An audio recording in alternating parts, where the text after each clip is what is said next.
আপনার সাথেই ওরা এরকম করেছে, তো আপনার লড়কির সাথে क्या क्या না করতো।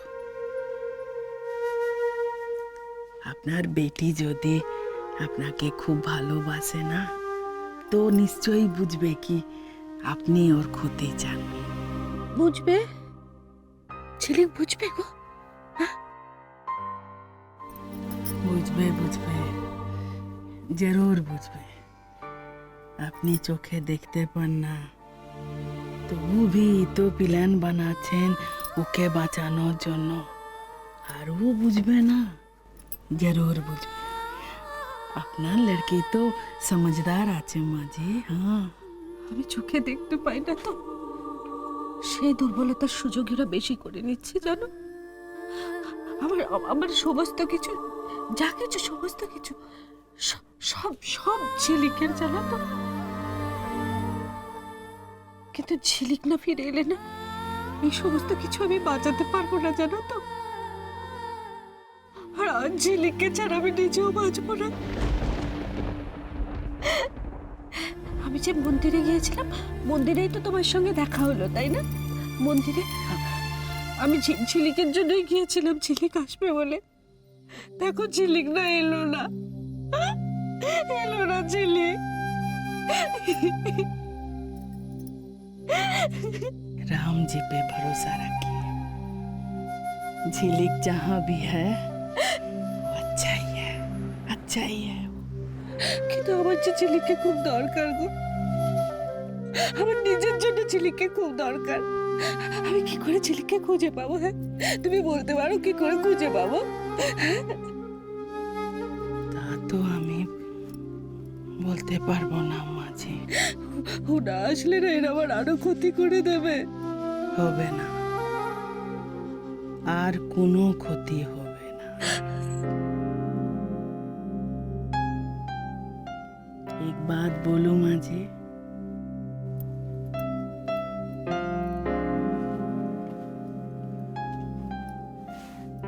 लड़ाई करते गेले ताकत की जरूरत है। हाँ, आप कुछ खा लीजिए। हाँ, सुबह से आपको कुछ खाया नहीं, फिर मंदिरे जाबेन बोले उपास भी करेছেন, उसके ऊपर इंजेक्शन। हाँ, जीतते होले पहले नीचे के ठीक रखते होबे ना, पहले ताकत इकट्ठा कीजिए, उसके बाद लड़ाई। हाँ,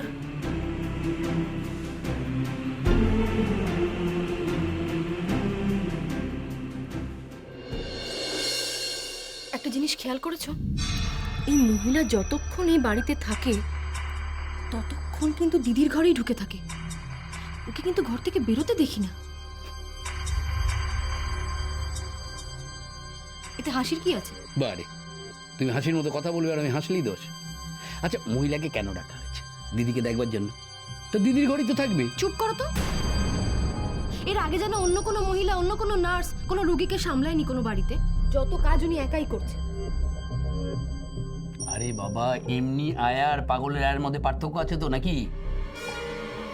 কি জানি বাবা, দরজা বন্ধ করে যে কি করছে ভগবানই জানে। তাহলে এক কাজ করো, তুমি গিয়ে দরজাটা খুলে দাও আর দিদি বাইরে এসে তোমার আমার গলা টিপে দিবে। আচ্ছা, তোমার কেন এত সন্দেহ বলো তো? মানে সারাদিন কি হবে কি হবে বাবা ভেবেই যাচ্ছে। আচ্ছা, যখন এত সন্দেহ, যাও গিয়ে দরজাটা বাইরে থেকে বন্ধ করো। ওই মহিলা যদি ঘর থেকে কিছু চুরিও করে, বাইরে বেরোতে পারবে। তুমি তো বলেই খালাস। এখন কত রাত হয়েছে খেয়াল আছে তোমার? দিদির ঘুম কিন্তু এখনো ভাঙেনি। দিদির যখন ঘুম ভাঙবে তখন তো দেখতে পাবে ঘরে একজন কেউ আছে। জিনিসপত্র ছোড়াছুড়ি, চিৎকার চেঁচামেচি কিছুই তো এখনো আওয়াজ পেলাম না আমরা। কি যে করছে ঘরের দরজা বন্ধ করে, কে জানে। দিদি ঘুম ভেঙে দেখবে। কি দিয়ে দেখবে? দিব্য চক্ষু দিয়ে? এটা তো কথার কথা বলছি। দিদি যখন ঘুম ভাঙবে তখন বুঝতে পারবে তো একটা লোক ঘরে ঘোরাফেরা করছে, তখন তো নিশ্চয়ই কোনোভাবে চিৎকার করে। আবার চাইছে।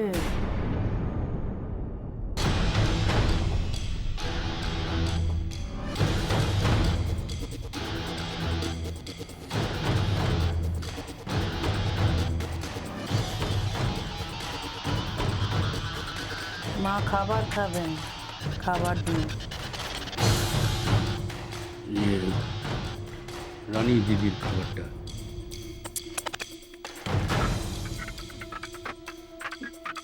দিচ্ছি।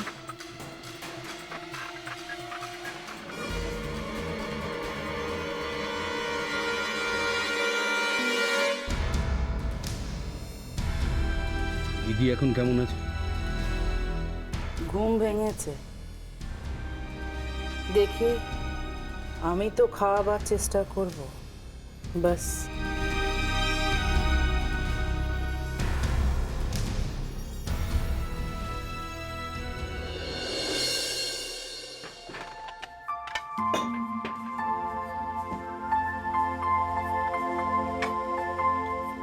মেজে বৌমা, এখানেই রাখলাম।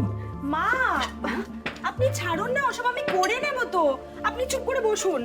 আরে হয় নাকি, একা একা এখন হাতে হাতে আমি সব পারবো, সব পারবো। বাবারে বসো। দেখো দেখিনি কাণ্ড। এই ডাক চুপটি করে বসে করে করে আমি বুঝতে পারবো। যায়। ওরে বাবারে, কই রান্নাঘরে কি কাণ্ড হচ্ছে শুনি? দেখি দেখি দেখি কি হয়েছে। ও চমৎকার!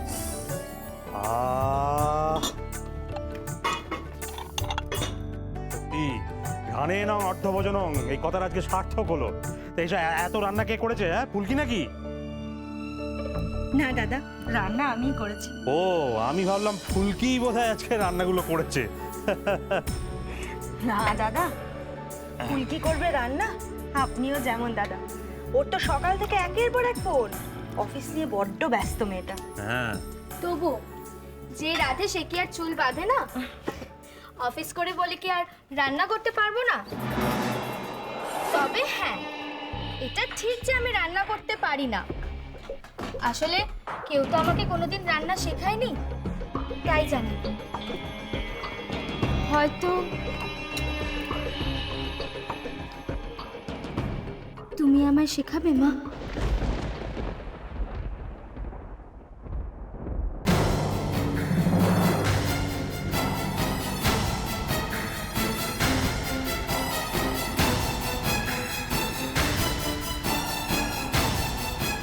মাসি, তুমি আমাকে শেখাবে মাসি?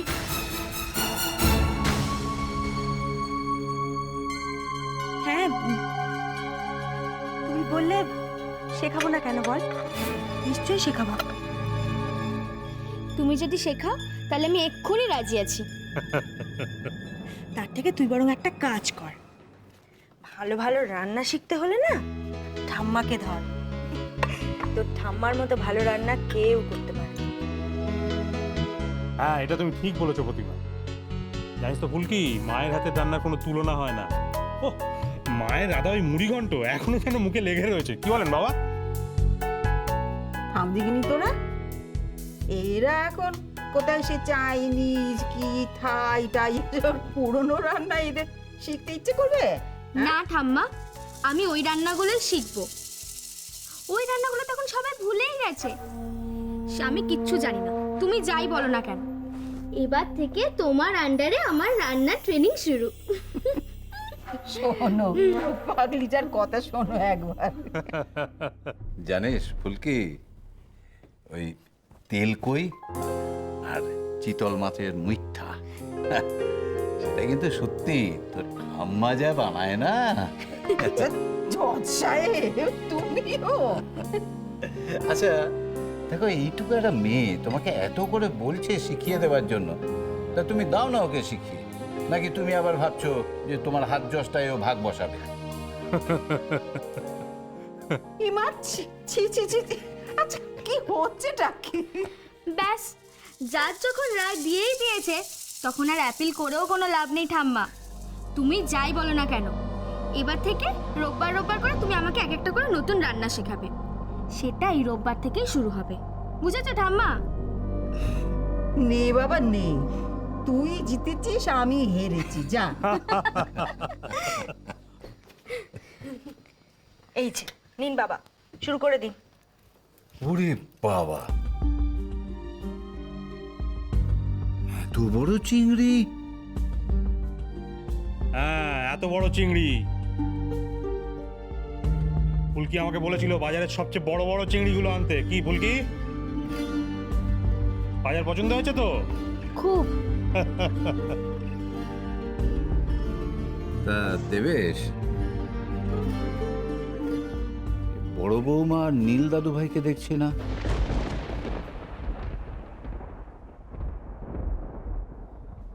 ওরা আসবে না?